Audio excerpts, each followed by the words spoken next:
Je jure devant le peuple burkinabé et sur mon honneur de préserver. Niwe mu perezida muri Afrika wagiye kenshi mu gipimo cy'umwanzi kubera guharanira ukwishyura ukizana muri Burkina Faso kuva yajya ku butegetsi, guca ruswa n'akarengane n'ibindi byinshi byatumye arebwa nabi mu maso ya bamwe mu butegetsi bwa Burkina Faso. Kuraswa gahushwa no gupfa kwa hato na hato kw'abamurinda, ibyo ni ibintu bahora byitezwe rwose hano muri Burkina Faso. None se mu by'ukuri ni bande bari inyuma y'ibi byose kugira naho inkuru y'urupfu rw'uyu mugabo yaba ibyishimo kuri bo? Umva aya magambo. L'Afrique, ce continent qui a tant souffert et qui continue de souffrir. Afrika yaratesetse kandi iracyakomeza guteseka kubera bagashaka buhake. Ni bagashaka buhake bishyizemo mu bwonko bwabo akantu kamwe, bishyizemo ko Afrika ari iwabo w'abacakara. Niko babona Afrika. Kuri bo Afrika ni iyabo, ubutaka bwacu nabwo ni ubwabo, mbese ni akarima kabo. Na n'ubu ntibarahindura imitekerereze yabo. Ibyo biteye isoni pe. C'est déplorable. Captain Ibrahim Traoré uzamubona kenshi mu mwambaro wa gisirikare, akagofero gatukura ku mutwe, kamasotera ku matako, iryinyo ku rindi nta guseka. Nawe ururimi yumva ni intambara, ariko kandi Afrika imutemba mu maraso. Ni umusirikare umenyereye intambara cyane, wagiye buhoro buhoro anenga ubutegetsi bw'uwo yahiritse ku ngamba zidatanga umusaruro mu kurwanya imitwe ya Islamic State na Al-Qaeda. Captain Traoré mu mwaka w'ibihumbi 2022 yahiritse Lieutenant Colonel Paul Henry Damiba iba kudeta ya kabiri muri uwo mwaka muri Burkina Faso. Ni umugabo utuje utaravukiye mu muryango wihaye, ahubwo wabayeho ubuzima busanzwe, ubuzima buciriritse. Captain Traoré yavutse mu mwaka w'1988, atangirira amashuri y'ibunduki mu mujyi wo mu burengerazuba bw'iki gihugu mu ntara ya Mohoni. Nyuma rero yerekeje mu mujyi wa kabiri w'iki gihugu Bobojilasa kwiga amashuri yisumbuye. Mu mashuri yisumbuye Traoré yarazwi nk'umusore ucecetse cyane ariko kandi umuhanga cyane. Ishyirahamwe ry'abanyeshuri b'abayisilamu rya Burkina Faso naryo rivuga ko Traoré yari umusore muto kandi utuje cyane. Mu mwaka w'2006 yagiye kwiga muri Université Joseph Kizebro mu murwa mukuru wa Ouagadougou, aho yarangije afite amanota y'ikirenga. Mu mwaka w'2009 kandi yinjiye mu gisirikare yashize imyaka 2 ahita azamurwa bwa mbere mu ntera. Yakoze kandi amahugurwa yo kurashisha intwaro za muzinga muri Maroc. Nyuma yahise yoherezwa mu ngabo zirashisha intwaro ziremereye cyane mu karere ka Kaya hagati mu gihugu cye. Mu mwaka w'2014 uyu mugabo yahawe ipeti rya Lieutenant. Nyuma uyu musirikare yagiye mu ngabo za ONU ziri mu butumwa muri Mali zizwi ku izina rya MINUSMA, kandi avugwa mu ngabo zagaragaje ubutwari cyane mu gihe cy'ibitero bikomeye by'inyeshyamba mu karere ka Timbuktu mu mwaka w'2018. Mu mwaka w'2019 Traoré yarwanye mu gitero cyiswe Otapwan cyamaze amezi 7 mu burasirazuba bwa Burkina Faso. Yarwanye kandi mu bitero byinshi byo mu majyaruguru y'iki gihugu. Mu mwaka w'2020 nanone nibwo uyu mugabo yahawe ipeti rya Captain. Kuva muri Werurwe rero Traoré yari umukuru w'umutwe w'ingabo zirashisha intwaro ziremereye zikorera mu gace ka Kaya kari hagati hashyira mu majyaruguru ya Burkina Faso. Iri tsinda rye yari yarise ngo Cobra Special Force, ryo ryashinzwe mu mwaka w'2019, nubwo igitangazamakuru cyitwa Jeune Afrique kivuga ko Ibrahim Traoré atari muri aka gatsiko ka Cobra Special Force. Ibindi byinshi birimo BBC, Al Jazeera n'ibindi byatangaje ko uyu mugabo yari mu gatsiko ka Cobra ndetse anakayoboye.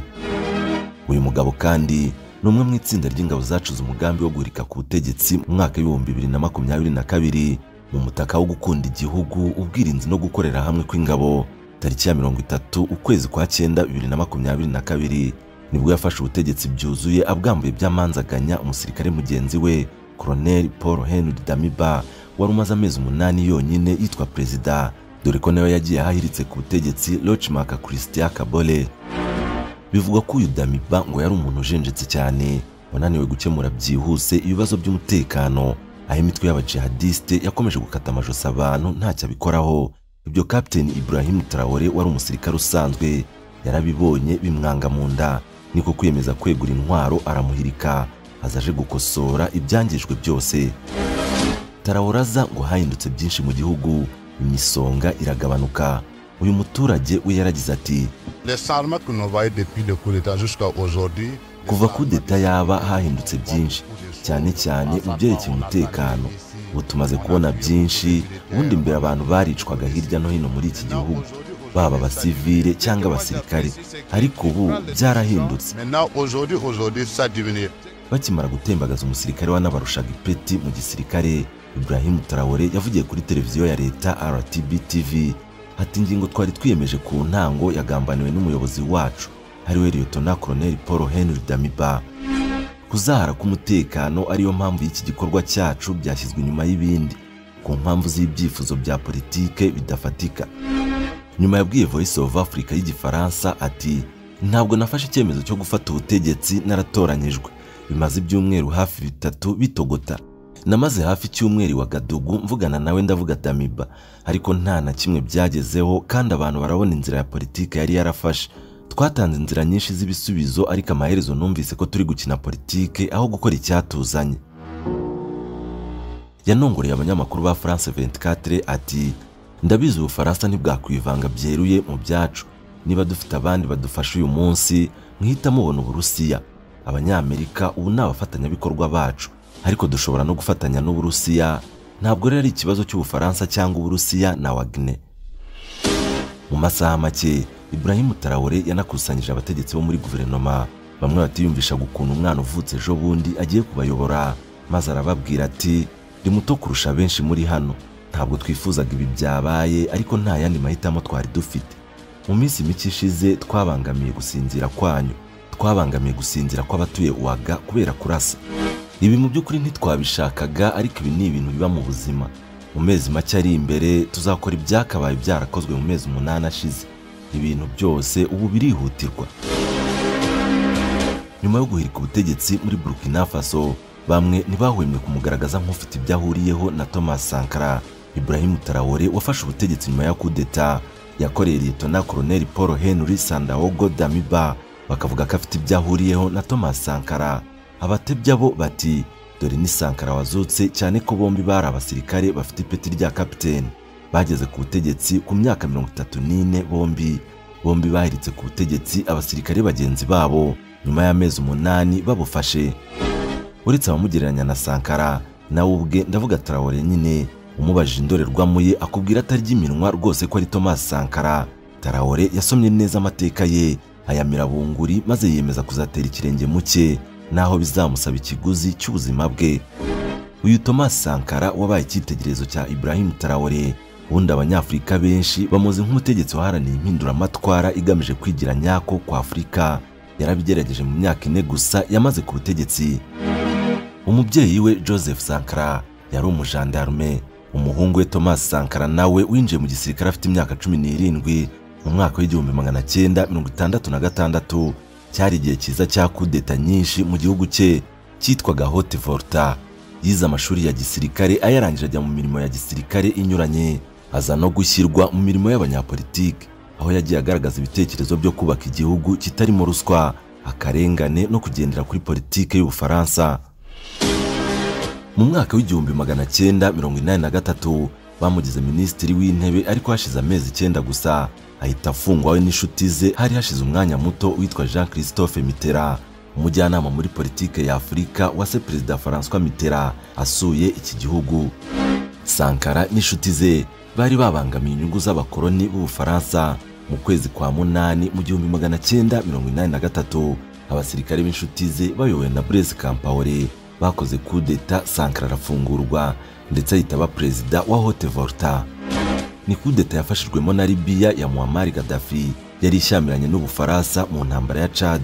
Sankara yazanye impinduka zikomeye cyane, ahera ku izina ry'igihugu akita Burkina Faso, bisobanuye igihugu cy'inyangamugayo. Yagenderaga ku matwara nka ya Fidel Castro na Che Guevara ba Cuba hamwe na Jerry Rawlings wo muri Ghana. Yavuguruye ubuhinzi, atangiza imirimo rusange y'abaturage igamije guteza imbere ubuhinzi, umurimo n'ubumwe. Yambuye ubutaka bari barikubiye bunini abugabagabanya muri rubanda. Yategetse ivugururwa ry'inganda zitunganya ibikoresho mu gihugu, asaba abaturage kwambara no gukoresha ibikorwa n'inganda zabo. Yashyizeho amategeko arengera kandi aho uburenganzira abagore, aca ubuharike, gushyingira ku ngufu no gukata imyanya imwe y'igitsina gore, yashyizeho abagore mu myanya ifata ibyemezo, ateza imbere gahunda zo kuboneza urubyaro, anaha abagore batwita amahirwe batahabwaga. Abanenze ubutegetsi bwe rero bavuga ko yashyizeho inkiko zacaga imanza zibogamye ku bashinjwaga kurwanya ubutegetsi, ko yirukanye abarimu 25,000 kuko bagiye mu myigaragambyo, ndetse akarema umwuka w'ubwoba mu gihugu ku batavuga rumwe n'ubutegetsi bwe. Perezida Sankara yagurishije imodoka z'abategetsi za Mercedes Benz, ategeka ko bose bazajya bagendera mu modoka za Renault 5. Imodoka yari ihendutse cyane muri icyo gihugu. Yamaganaga cyane inkunga z'amahanga, avuga ko kugaburira abigendera hakana gutegeka. Yasabye ibihugu bya Afurika guhagarika kwishyura inguzanyo z'ibihugu bikize kuko ari nabyo bisahura umutungo w'ibikennye. Uyu mugabo yari atangaje cyane kuko yanze ko bamuha klimatizeri mu biro bye. Iki ni icyuma gitanga ubuhehere mu gihe cy'ubushyuhe. Avuga ko ari ikintu genze cyane cyo kwimeza neza, kandi abaturage benshi mu gihugu cye batabasha kwigurira. Umushahara wa perezida yarawugabanyije, akajya ahembwa angana n'amadolari 450 y'Amerika ku kwezi. Yamuritse umutungo we wari ugizwe n'imodoka imwe, amagare 4, gitari 3 na frigo. Nk'umunyamuziki rero, ni nawe ubwe wanditse indirimbo y'igihugu ubwe ku giti cye. Ni umugabo kandi wakundaga gukora siporo yiruka mu mujyi wa Ouagadougou, nta barinzi bamuriho. Sankara yishwe ku itariki 15 z'ukwezi kwa 10 mu mwaka w'1987, amaze imyaka 4 gusa ku butegetsi. Bivugwa ko ari umugambi wacuzwe n'inshuti ye Blaise Compaoré. Wenda iyi dosiye nayo twazayigarukaho utaha ukwayo. Hashize imyaka igera kuri 40 habaye impinduramatwara yayobowe na Sankara. Igihugu cyahoze ari cy'abantu b'inyangamugayo cyuzuyemo akajagari, kibasuwe n'umutekano muke mu mfuruka zose.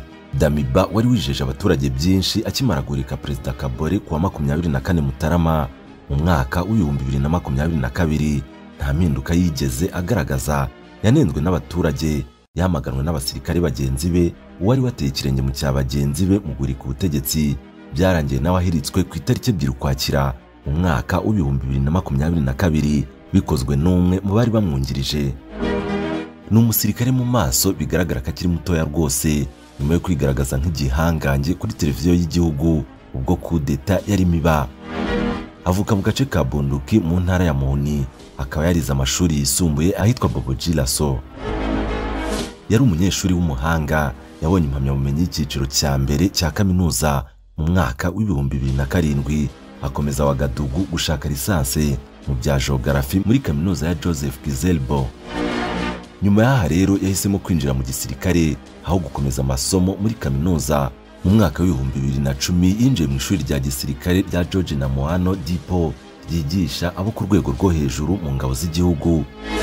Mu mwaka w'2012 ubwo yari avuye mu ishuri afite ipeti rya Sulietona, Traoré yinjiye mu mutwe ukoresha intwaro ziremereye. Nyuma y'imyaka 2 gusa yazamuwe mu ntera agirwa Lietona.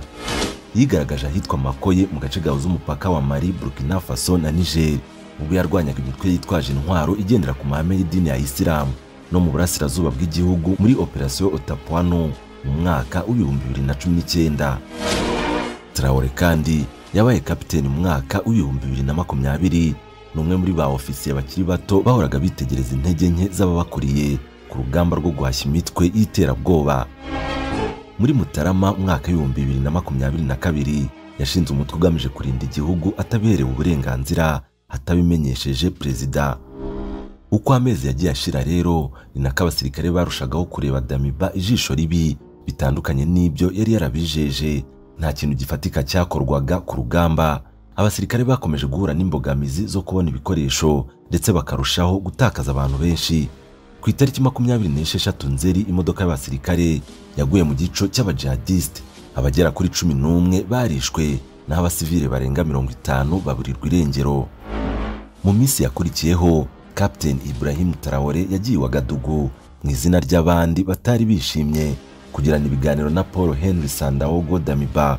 Yamaze icyumweru asaba kubonana na perezida, ariko ntiyahabwa igisubizo. Ibyo yabifashe nkaho ari agasuzuguro, bituma we n'abofisiye b'urungano rwe bahita biyemeza kugira icyo bakora. Ku itariki 30 Nzeri mu rukerera humvikanye urusaku rw'imbunda mu mujyi wa Ouagadougou. Irikwa ry'ubutegetsi ritangira ubwo. Mu masaha 48 yakurikiyeho, Traoré n'abahungu be bigaragaje nk'abantu badafite ubwoba na buke, kandi ko badashidikanya na busa gukina n'umurimo. kuwa mbere Ukwakira bagiye kuri televiziyo y'igihugu bashinja Damiba ko yahungiye mu birindiro by'ingabo z'Ubufaransa gutegura igitero cyo kwihimura. Ubufaransa bwagerageje kubirwanya, ariko ibihumbi by'abaturage bihurira mu mihanda bigamije kwibasira ambasade y'Abafaransa na Institut Française. Ibihe by'umukwabu byahise bishyirwaho bukeye, byafashije abayoboye kudeta kuganisha abaturage mu mihanda. Ibyari kudeta ya gisirikare bihinduka nk'igikorwa cy'ubunyeshyamba ugizwemo uruhare n'abaturage bagamije kuvana igihugu mu makuba. Uwahoze ari minisitiri yabwiye Jeune Afrique ko ibyakozwe ari umukino ugoye, ariko ko byakozwe neza. Iyo bitagenda gutyo Traoré ntiyari kubasha gutsinda kugeza ubwo Damiba yemera kwegura. Mu mwaka w'ibihumbi 2023 habaye inama yahuje abakuru b'ibihugu by'uyu mugabane n'Uburusiya. Iyi Captain Ibrahim Traoré yarayitabiriye, ari naho yemereje abatuye isi ko burya ari umugabo udashidikanwaho, nubwo bamwe bamwikomye kubera ukuri kwinshi. Yari inama ifite igisobanuro gikomeye cyane kuri Afurika. Imbwirwaruhame zose zahavugiwe zagaragaje ko uyu mugabane unyotewe cyane no gukorana n'ibihugu biwubaha. Imwe muri disikuru yasigaye mu mitwe ya benshi ni uyu musore ukiri muto wari ufite imyaka 35 icyo gihe. Yari yitabiye ari kumwe n'abarinzi be bambaye impuzankano ya gisirikare ihisha amaso ku buryo bari barangariwe na benshi. Usibye amagambo ye akomeye, uburyo yayavuzemo nabyo byemeje benshi. Ntiyasomaga kandi ntiyategwaga, ibyatumye benshi bongera kumugereranya na Thomas Sankara wabaye intwari y'iwabo. Ibrahim Traoré kuri uyobora Burkina Faso imbere y'ibikomerezwa byamutanze muri politike nka Vladimir Putin, yavuze ko iyi nama yari igamije gutegura hazaza h'Afrika hazira umuntu wigize akara kavahe wivanga mu bibazo by'uyu mugabane. Ubwo yavugaga ibyo, abarinzi be bari hanze batembera, bishimiwe n'abari bitabiriye inama bari hanze babifotorezaho nta nkomyi rwose, kuko aribo bari bambaye ukwabo. Yavuze ko Afurika ari umugabane ukennye kandi ko umubano Uburusiya bushaka kugirana n'uyu mugabane ari wo mwiza kurusha undi uwo ari wo wose, ndetse kuri mu nyungu z'abaturage. Ibrahim Traoré yavuze ko abo bangana mu myaka kubera ibibazo biri muri Afurika birangira bambutse inyanja kugira ngo bajye mu Burayi gushaka ubuzima, bikarangira bapfiriye mu mazi. Mu Rufaransa rwishi rwasabaga abasemuzi yariniguye bigera navuga ko igihugu cye uyu munsi kiri mu bukorone bw'abagashaka buhake bagisahura ku buryo kiri gukorerwa igisa n'ubucakara. Yavuze ko iyo Abanyafurika bahagurutse bashaka guharanira inyungu zabo birangira bafashwe nk'umutwe witwaje intwaro. Avuga ko ikibabaje ari ukubona hari abakuru b'ibihugu bya Afurika bunga mu ry'abagashaka buhake Uburusiya na Amerika bakumvikanisha ko uburenganzira bwa muntu bwahungabanyijwe.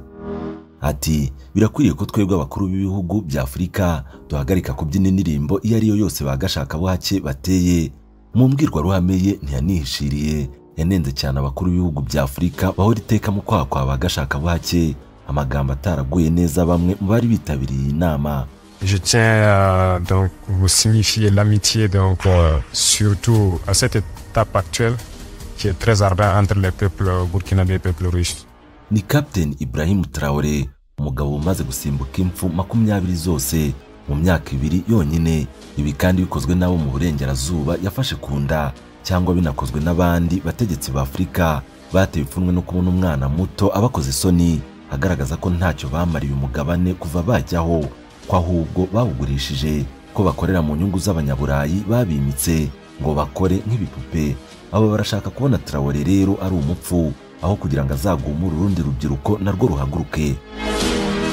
Ni Traoré wahise atangiza imishinga minini nko kubaka ikibuga cy'indege cya Ouagadougou, yubaka inganda zikomeye muri Burkina Faso zirimo n'izitunganya zahabu, yahanze imihanda mishya, kaburimbo zirubakwa mu gihugu hose, azana umushinga rutura w'amashanyarazi ukomoka ku zuba, utibagiwe kandi na Samandine Dam Project mu kuzamura ubuhinzi n'indi mishinga ikomeye yo kuzamura ubuhinzi mu rwego rwo kwihaza mu biribwa. Traoré abaturage bose abakuru n'abato baramukunda koko. Umva aya magambo: icyo tumwemerera nuko afata imyanzuro nta bwoba, kuri iyo ngingo turemeranya. Ikindi burya abanza kubaza abaturage be, nta mwanzuro yafata atagishije inama abaturage. Nguwo Ibrahim Traoré, nguwo umucunguzi wa Burkina Faso, intangarugero muri Afurika. Ese ingoma ye izaramba cyangwa izanyura nk'izindi ntwari zose zanyuze? ni nakiri umusozo w'iki kiganiro ngushimira cyane wowe udahwema kubana natwe mu biganiro bitandukanye tukugezaho umunsi ku wundi. Naho utaha, Salam Shalom. Hari benshi batekereza ko kubaka bisaba amafaranga y'umurengera, kubera gukurwa umutima nabyo imishinga yabo y'ubwubatsi bigatuma yara mu nzozi zabo. Niba bavuga gutura neza byizewe kandi bihendutse, uzumve Prime Construction Group, sosiyete y'inzobere mu bwubatsi igufasha gutunganya umushinga wawe biguhendukiye mu buziranenge ntagereranwa. Aba kandi nibo bonyine bazagufasha kunoza igitekerezo cy'umushinga wawe, bakagisura ikunogeye, guhera ku gutegura imbata z'amazu kugeza zigeze ku butaka. Muri Prime Construction Group dutanga inama ndetse n'urubuga kubifuza gushora imari mu mitungo itimukanwa real estate, mu gihe kandi wifuza kubaka ukaba udafite amikoro ahagije. Dutegura neza umushinga wawe tukanagufasha kubonera amikoro atuma ujya mu bikorwa. Mu gihe kandi ubona utakishimiye uko inzu yawe igaragara, tugutegurira design igezweho itandukanye n'iyari isanzweho, maze inzu yawe igaha agaciro ubutaka iteretseho. Akarusho kandi kubifuza gutura i Nyamata mu Bugesera, tubafitiye promosiyo aho tukubakira inzu tukaguha imfunguzo zayo yuzuye kuri $45,000,000 gusa n'ikibanza kirimo. Wifuza ko tugufasha, dusanga aho dukorera Remera hafi na BK Arena werekeza kuri Rebu, cyangwa uduhamagare kuri 0785 59 80 46 cyangwa 0784 42 57. Prime Construction Group, igisubizo cy'imiturire mu Rwanda.